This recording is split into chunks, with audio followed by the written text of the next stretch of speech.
So today I want to talk about a theory relating to the blood vials inside the zombie storyline, and unlike most of my videos, instead of actually doing some story explained video or even theorizing about certain things in the story, or maybe even expanding on someone else's theory, instead of doing all of that, what I'm going to be doing here is challenging a current theory that's been going around.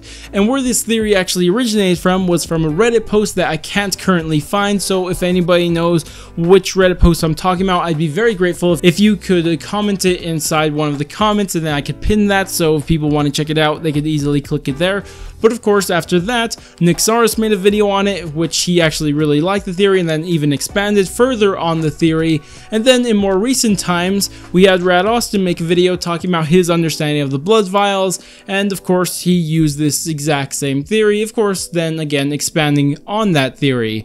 And the thing is, for me, I never really liked this theory, no matter how many times I heard it. I saw it originally in the original post, I didn't like the theory. I heard Nixaris talk about it, didn't like the theory. Saw Rad Austin's video, still did not like the theory, and there's a couple different reasons why I didn't like the theory. I mean, personally, I just don't like that they would do that, but of course there's a couple other reasons. I do think there is one major flaw, and then there's a couple other problems, but the couple other problems can be applied to every single theory ever, so I don't want to stress those ones too much. But before I could actually get into the problems with the theory, I first want to explain the theory, or I guess summarize the theory, with also trying to do the theory justice. But of course this is going to be a summary of the theory, and if you guys want to see a better explanation for it, I'd recommend clicking the original post or maybe watching Nixaris's or Rad Austin's video on it. But of course, again, just going to summarize it here. So how the theory works is that the blood vials that you see the premise characters use at the end of Revelations, those blood vials will only work, and what I mean by work is protect them from disappearing at the end of Revelations, but they'll only protect the premise characters if they are from characters that are trapped inside Purgatory. And this seems to make a lot of sense because, as we all know, Richtofen's blood vials are from Cell and Finn. And again, as we all know, Cell actually ended up getting executed, and from being executed, he was sent to Mob of the Dead, which we are pretty safe to assume, at least I would assume it's safe to assume, that Mob of the Dead is some sort of Purgatory afterlife place. And I think that that makes a lot of sense. But of course, not all the blood vials are from the Mob of the Dead characters, because we know at least 4 of them are from the Victis characters. And the explanation for the Victis characters is that inside the timeline, we do see the Victis characters travel to Alcatraz, and in Alcatraz they are put in stasis, and from there they somehow end up inside Purgatory. And of course that's going to be the explanation for the theory. Again, there's better explanations for it, and there's deeper thoughts into these theories, but of course it's just a summary of it. Now, of course, if a couple of you are more on the bright side, you guys may have noticed one of my major problems with it, because I just myself didn't know how to explain this part of it. But this is relating to Victis's blood, because as we all know, and how I said, I gave a perfect explanation for why the Mob of the Dead characters' blood vials worked, because the Mob of the Dead characters, they were all executed, or I guess the Weasel was killed by the other 3 characters, but they all ended up dying, and of course going to the afterlife, Purgatory, or whatever you want to call it. And they were all there, and of course they had the blood vials from Cell and Finn, and that's why those ones worked. But the Victis characters are a little different, because yes, it's true that the Victis characters were put on ice under Alcatraz, or inside the Alcatraz lab, but when did they ever die? I mean, they just didn't, right? I don't think they were even planning to die, because remember, in the timeline it says they were put on stasis until they are needed next. So I mean, if you're dead, you're not really going to be needed next, but I mean, there may be a couple ways to do it if they're dead, but regardless, it doesn't make sense why you'd put someone in stasis to have them killed, because why not just straight kill them? But regardless, it's an entirely different problem. But the thing is that Purgatory and Mob of the Dead are supposed to be afterlives. They are supposed to be where you go after dying, but as we all know, Victis never died. They were put on stasis. There's a big difference from being put on stasis and dying.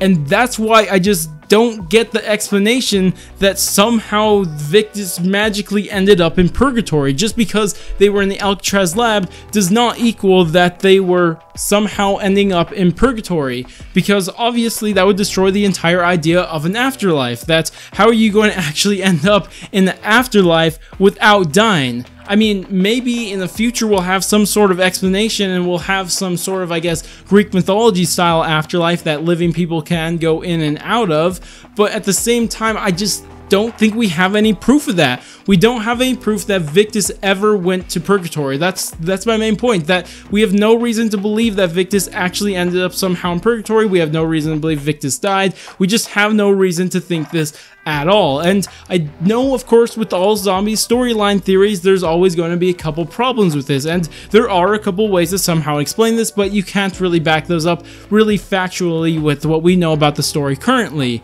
And I get all of that, but still, I think this is too big of a problem to ignore. I think this one really does hurt the theory and my main reason for why I don't like this theory. And this is the main reason why I don't like the theory. And of course, there may be some sort of explanation in the future, but I just don't see that happening. Also, I wouldn't like if there was some way to travel to the afterlife without dying. I think that would just be dumb in general, but of course, that's just what I think about it. But that's my main reason for thinking this. Now, I'm going to share a couple other smaller reasons, but they're again smaller reasons, so they may not make all the sense and they may have easier explanations to explain them away, but I mean, I just thought I should share them here also. And this first one I want to talk about is actually relating to the comics, because if you are a more, I guess, not ignorant person relating to the zombie storyline, then you would know that what happens inside the comics does not line up or even connect very strongly to the events of what happens in the timeline.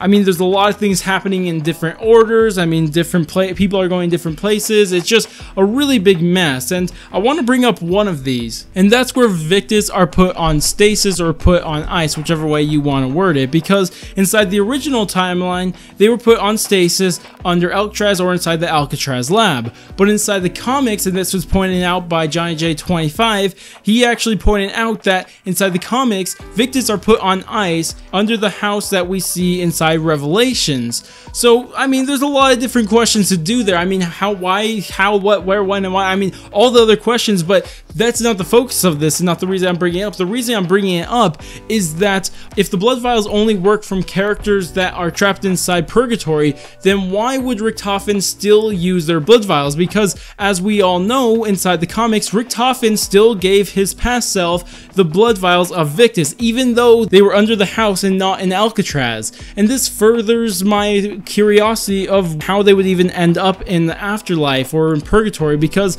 maybe you could say that there's some sort of explanation that they would get to Purgatory just because there's some connection to Alcatraz, but this comic makes less sense. Even if it is a different timeline entirely, it still doesn't make sense why he would give his future self the blood vials of Victis, because he knows they're not in Alcatraz and now they're under the house. So how are they going to end up in Purgatory? I just don't really know. It just doesn't make too much sense to me. But anyways, that's all I got to say about this. There was one other problem that I was going to go with. In fact, I started to record it and I realized actually this is dealing with too much time paradoxes thing, and really Treyarch can explain this in any which way they want, so I decided not actually to get into that. But anyways, that's my problem with that theory that's been going around. Personally, I don't like it. I don't like it for so many different reasons. I don't like it for the major flaw I see with it, and also I just don't like the whole idea of it in the first place. But anyways, that's about it for me. I'd love to hear what you guys think about it. Maybe you guys have some counter argument to what I'm saying here,